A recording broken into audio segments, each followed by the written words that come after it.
रास्ता कड़े अवैध दखल करी ढाबा कि अन्य दुकान करथिले ताहा उच्छेद हेब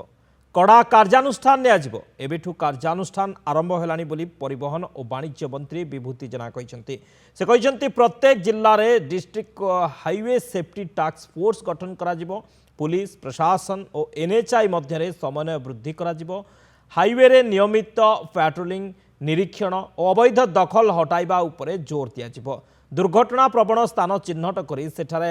हाईमास्ट लाइट स्पीड कैमेरा और सचेतनता साइन बोर्ड मध्य लगा जिवो केवल निर्दिष्ट ले बाय किंबा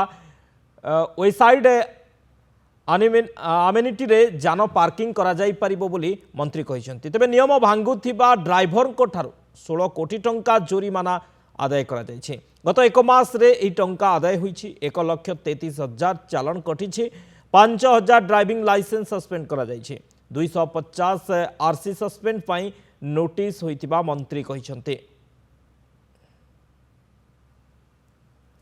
नियम नियम समस्त गोटे तेणु अवैध कार्य अवैध कंस्ट्रक्शन ताकू जदि से रोड सेफ्टी आसूची एवं जो सुप्रीम कोर्ट कहला प्रकार तार जदि से व्यतिक्रम करुच्ची निश्चित भाव कार्यानुष्ठान हो ट्रक टर्मिनाल गुड़ा कार्यक्रम हो गले लोकंर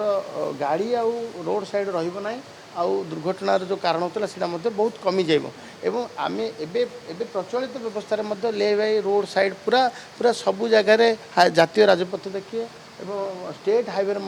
ले गुड़ा अच्छी से राति ट्रक गुड़ा पार्किंग कर